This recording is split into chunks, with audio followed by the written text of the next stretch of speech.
Africa Energy Indaba is one of the quintessential events that takes place in Q1 every year. This year, for a second time, Financial Insight was able to partner with Lunsemfwa Hydro Power Corporation to bring you the footage that you are going to be seeing in this particular episode. The folks at Lunsemfwa have huge aspirations, as you will hear from exclusive interviews that Financial Insight was able to conduct at this year's Africa Energy Indaba. So to our viewers, sit back, relax, and enjoy the show. And as we say at Financial Insight, get to know.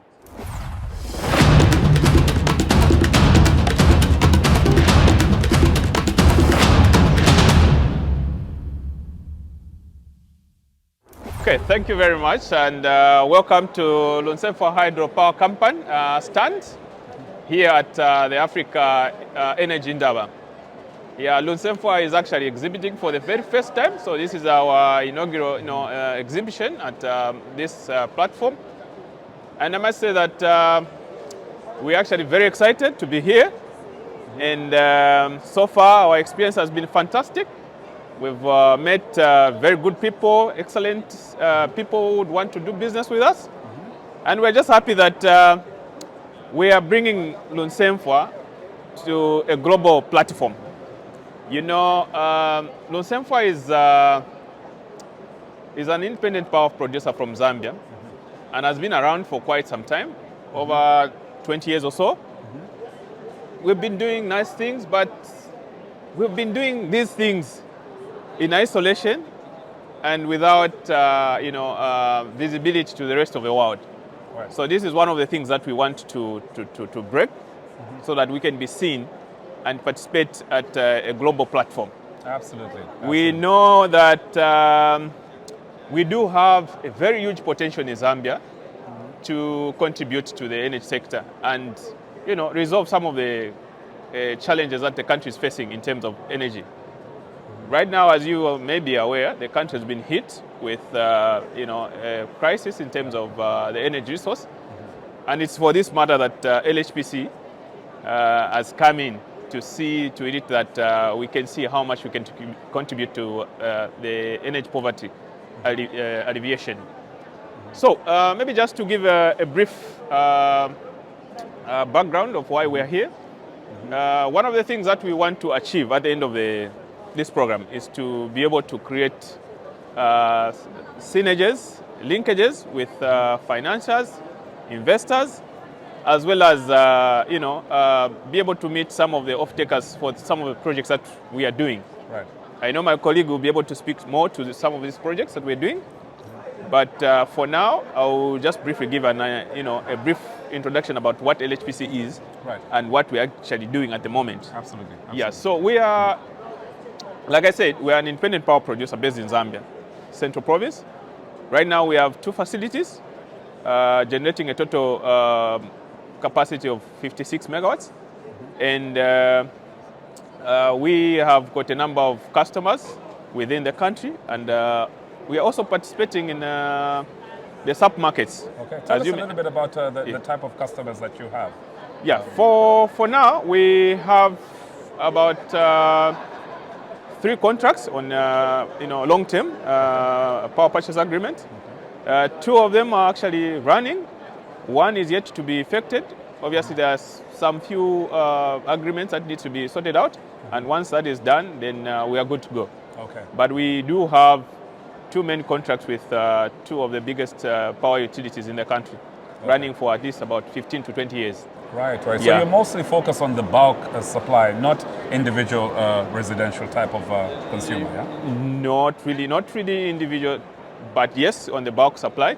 But we are also focusing on the auction markets, on the sub markets. Sub markets. And I think that has been a very transformative kind of business, because obviously that is a more reliable platform for you to trade. But the only problem is that with such kind of transactions, you do not have long-term kind of planning. Right. Yeah. So that's the only challenge that would be with such. But it's very good, and somehow it is helping in transforming the market dynamics.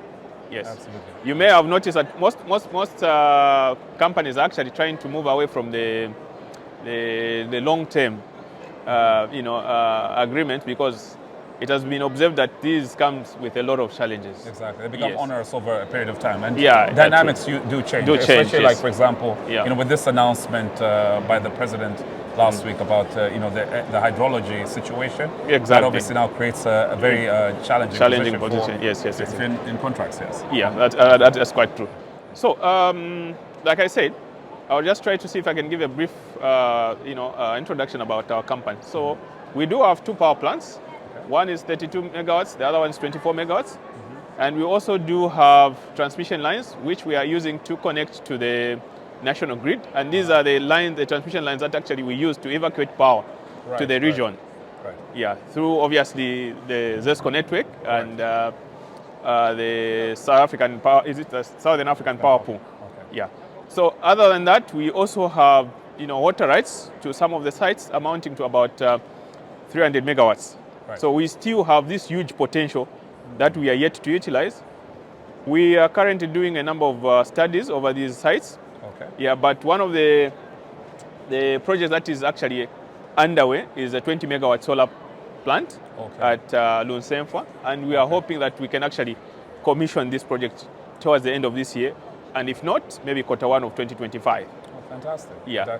But then, in addition to that, I would mention that our plants are very old plants, but if you are to look at the numbers that actually we are bringing out, you'll be so impressive, because some of them are close to 100 years.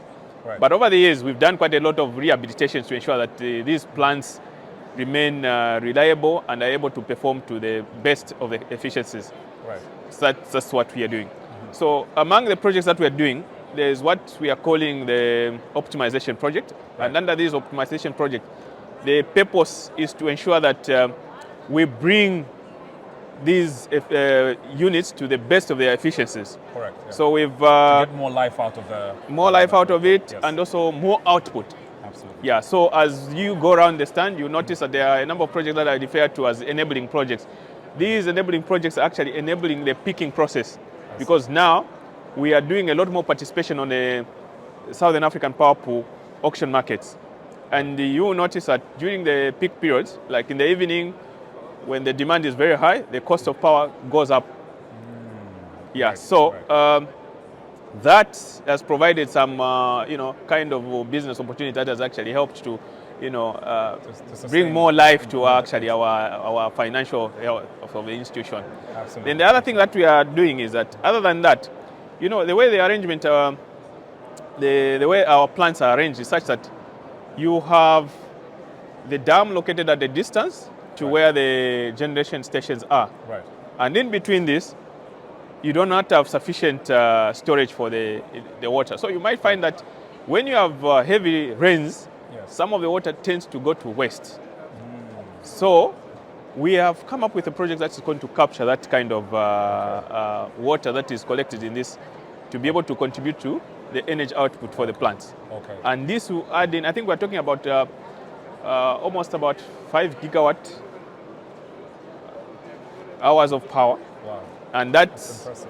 will result in not only improving the energy available in the country, but it also help to contribute to the revenues for the company. Right. Yeah. So this is what we are doing, and this is what we are.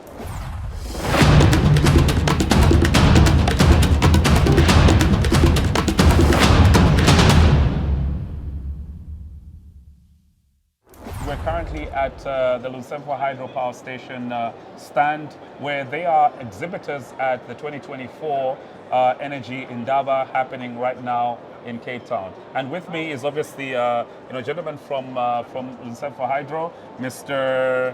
Chavala. Mr. Yes. Anthony Chavala, who's going to tell us a little bit about the Lunsemfwa Hydro overview. Because as delegates come through, you're obviously speaking to them and telling them about the Lunsemfwa story. So tell us a bit about what we're seeing here. All right. Thank you so much. So what we have here is, of course, Lunsemfwa Hydro Power Company Limited. Yes, established in 1929. Actually, in some circles, it's arguably known to have been the first hydropower station in Africa. That's Mulungushi.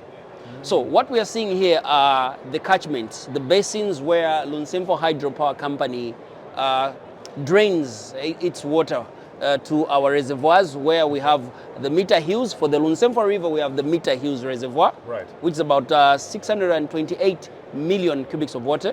Then we also have in the Mulungushi Basin, we have what is called the Mulungushi Reservoir, Right. which is about 280 million cubics of water, which is about 1/3.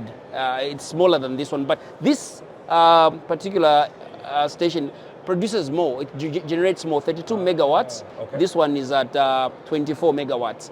Right. Yeah. So what an opposite. Exactly, Interesting exactly, opposite. yes, Yeah. So in total we are sitting at 56 megawatts. Yes. So. Here we're seeing that you actually have a number of strategic, I would call them partnerships. Yes. Though you're calling it customer based, but tell us a bit about your partnerships that Lunsemfwa actually has. Yeah, so of course the main customer, of course, is ZESCO. On this, I won't do so much. Maybe the projects director will be able to explain. So of course, we see ZESCO. We have Copperbelt Energy Corporation. We are now a member of SAP. Right. There's Glencore. There's and N-Power. Okay. Yeah, trading. So maybe I'll quickly just bring you here, Yes, because right I'm here. more based in the water resources. Ah, fantastic. Yeah, Fantastic. yeah. You're the hydrology man. Yes. Okay.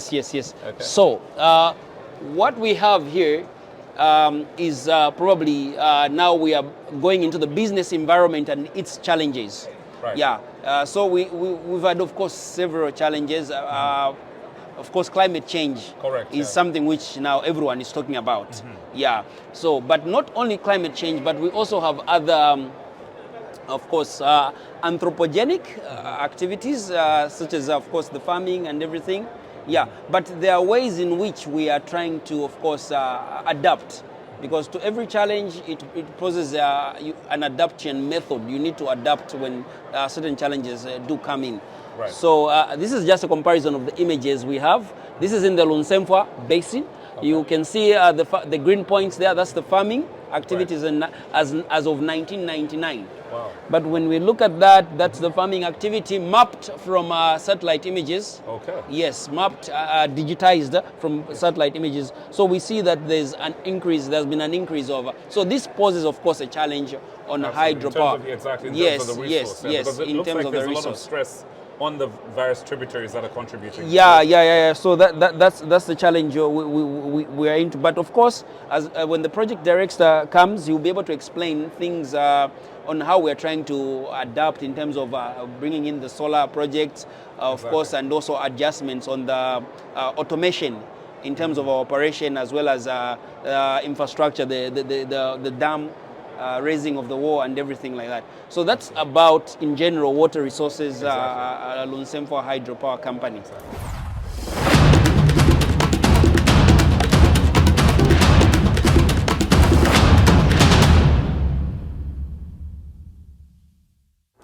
Hi everyone, it's Mwelwa and we're still at the Lunsemfwa Hydro Power Station stand right here in Cape Town at the Africa Energy Indaba, where I'm about to have a conversation with the head of projects at the company, Mr. Reynolds Mkuka. Mr. Reynolds, how are you? I'm okay. Yes, Mr. Reynolds, thank you so much for welcoming us to now the section that is talking about the various projects. We do understand that your company is, investing in certain projects away from, traditional hydro. Are you able to tell us a bit about some of the projects that you are currently pursuing that delegates who are at this year's Indaba can be treated to in terms of information? Thank you very much, and we're happy to have you on our stand to let you know about the projects that we are doing, which of course are going to help us to improve operations at our power plants, and also to help us diversify away from hydro to make sure that we meet the challenge, especially to do with climate change. So we have three major projects that we look to implement this year, 2024 and 2025. So the first one behind me has to do with replacement of a main discharge valve at Mulungushi Power Station. Right. You know, we're talking about a power station which is almost 100 years old. Wow. Yes, okay. and that's quite old. So you're trying to give it a bit of a fresh lease of life. yes. And this lease of life we want to give it is a lease of life that will help us to make our generation more flexible. So the dam charge valve at Mulungushi is currently operated manually. Exactly. So if you are going to, let's say, seize the opportunity to sell power at peak hour, you need to have some good flexibility. Right. But manual operations will not give you that flexibility. I see. So that's the reason why we want to replace this manual old valve and install a valve that will be able to help us to have some flexible operations. In short, we are trying to enable peaking operations. So it's going to at now become Mulungushi. a peaking plant, of sorts. Not necessarily a peaking plant, but we've seen the opportunity that is there at peak. At peak, And I the see. good prices that are there and so forth. LHPC, as you heard, is now participating on the sub markets in terms of trading. Yes. Correct. Yes, so we are trying to seize that opportunity. Our plant should be able to dispatch, at any time. So the hydropower plants should have equipment that can be operated remotely from the control room, not manually. So we're replacing this old valve. This project is planned for this year, probably around August or so. And once we implement that, we'll be able to carry out operations at peak flexibly, carry out the required generation from Mulungushi Power Station. Then the other project to do with enabling of peaking at Lunsemfwa has to do with the heightening of the diversion dam or diversion weir at Lunsemfwa Power Station. Right. So the idea is for us to increase the volume of the reservoir I see. such that at peak hours you could have this additional volume that you can use for increased generation. I see. Yeah. I see. I think there's a slide that we were showing, or a poster there that was showing that in the rainy season, or when you're at flood season, sometimes you get to lose water, Right. because the capacity of the diversion dam is limited. I see. So that's money, that's revenue that you're losing. But when you increase its height to a certain capacity, you'll be able to utilize part of those waters that you could have lost.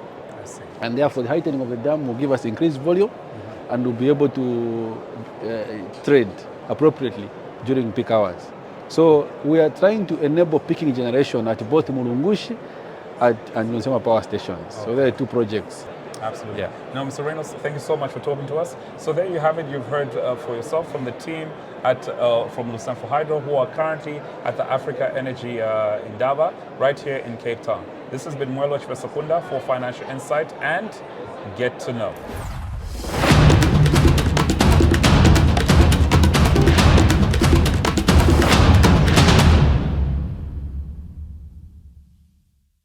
However, for this demand to materialize into the real consumption, as we all know and we discussed chicken and egg situation, there's a lot of infrastructure development that must happen. So it was a very candid conversation with experts from, on the panel, from different spheres. What would you say were some of the key highlights of that particular panel discussion that you take with you? For me, the key highlights are that the African continent still faces a huge challenge in terms of energy access. I think we kept on hearing the number, 500 million plus people without access to electricity, especially in the sub-Sahara region. So that means that there's still a lot of work, that needs to be done in that space.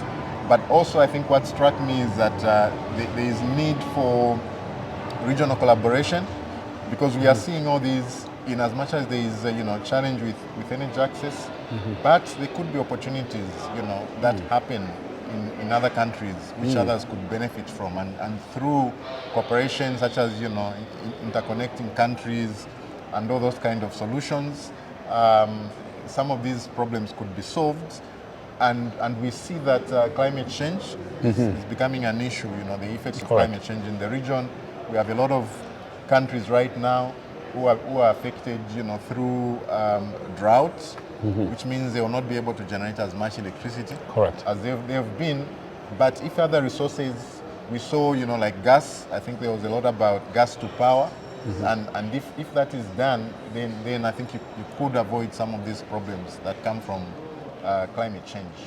So aside from, the panel discussion, have you had any conversations that have inspired you going forward? Because, on day one, we kind of got the sense, especially around the theme itself, that, it's either, we make it or we don't, especially taking advantage of certain advancements that have been made. But what has been your feel so far?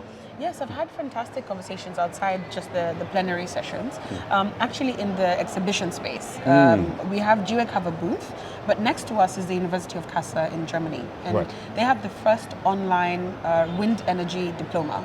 And it's something that is fantastic because even I didn't know this. I'm a professional, I'm an engineer in the sector, and I didn't know that there was an online course that I could take within the wind sector.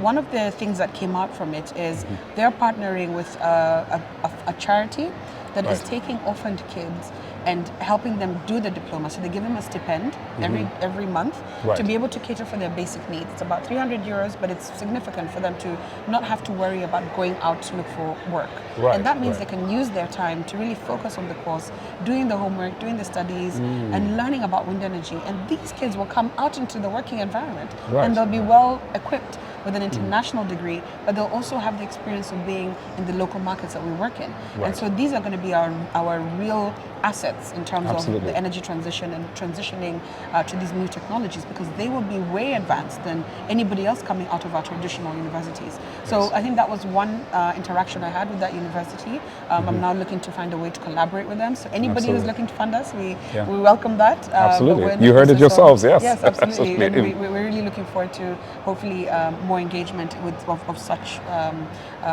magnitude, in this conference. I'm also looking tomorrow to the Renewables Indaba, and I think this is something. I mean, as a co-host of the Renewables Indaba, I'm quite excited about it. But I think we need a special space to really discuss renewable energy and where it's going, because it's taken off. It's going without us, whether we're on the ship or not. So it's important that we start discussing how it benefits Africans. Absolutely. Today was really about the gas. And the important role that gas has to play in the African energy sector. And Akani is actually the knowledge partner to the Africa Gas Forum and has been for the past 3 years. And you'll see that the key theme today was really around gas, boom or bust. Correct. Is it an opportunity for Africa, or has the opportunity passed us? So just reflecting a little bit on today's conversations, I think what is quite clear is that gas will feature in the African energy mix as a transition fuel. It's clear from all of the economic development plans, it's clear from the energy plans, also the most recent draft of the integrated resource plan clearly states that gas will have a role to play as a transitionary fuel. However, I think what came clear today is that there are several success factors or enablers that we need to get over the line to enable gas as a critical enabler of the African gas economy. And just reflecting a little bit on it is one, action.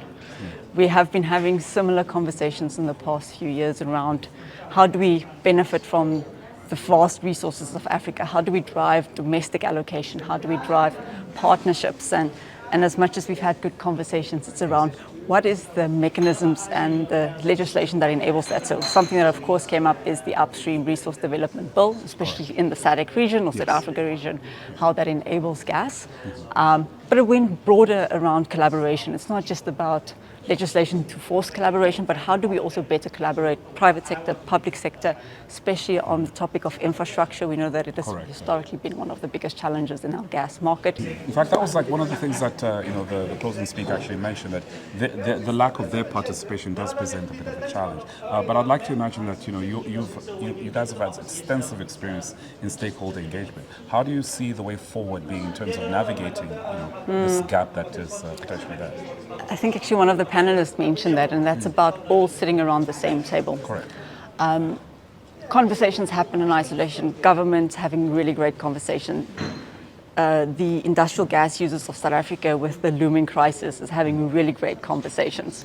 Of course, our IOCs have fantastic opportunities internationally. So you are really competing with the international offtake market.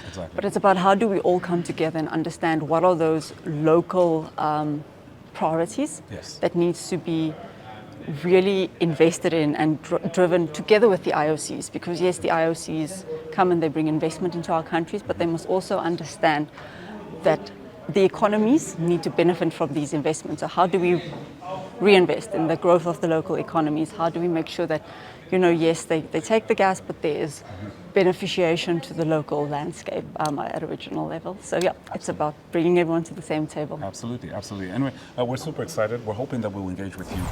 So at Lunsemfwa Hydro Power Company, I work as a hydrologist. That's water engineering, so to say, in ensuring that we have enough resource to be able to advise the trading team as well as the people who are generating the power. Yeah. And at Greenco, we are the new trader in the regional market, starting from Zambia. And of course, we've collaborated beautifully with LHPC throughout the last couple of years. And I'm delighted to see that Zambia, through our trading and LHPC's trading and the participation of other Zambian stakeholders, is now the biggest participant in the competitive markets. Yeah, so it's been actually very good working with Greenco, and we've been exposed to the international market, so to say, because in the past, LHPC, we were not really working with international scale, in spite of having 51 to 49% shareholding, where 51 is from Norwegian, yes, and 49 is the Zambian Wonder Gorge. And yeah. How are you finding the Indaba? Kind of what questions are you being asked? What exciting topics are you seeing, or themes? Yeah, the Indaba is quite interesting because we are finding people who have different new technologies and probably business houses which are able to link us up in terms of who to see without a cost. Things which we've been paying for in the past, you find it easier here to interact. It's like bringing different minds, entities in one place. So I'm finding it very illuminating. Personally, I'm very happy. Well, likewise for Greenco, it's been amazing. We were delighted to see our partners from ZESCO here earlier this morning, to have had very positive discussions and continuation of those. And as you said, it's the learnings, it's the pass-throughs, the learning from other countries and yes, developments there, yes, both internationally and in the region. So LHPC, thank you. Wonderful to see you here. Thank you. And see you back home in Lusaka and yes, back at your plant. Yeah, thank you so much. Thank you. And there you have it, folks. We hope that you enjoyed this particular episode. The folks at Financial Insight would like to thank Lunsemfwa Hydro for giving us exclusive access to their pavilion and the delegates that attended. Please follow Financial Insight on all its platforms that go from YouTube, LinkedIn, Facebook, and Instagram, and TikTok for more insights from Financial Insight and its participation at various international and local events. So from me, Mwelo Chivesakunda, and the team at Financial Insight, thank you so much for watching the show, and get to know.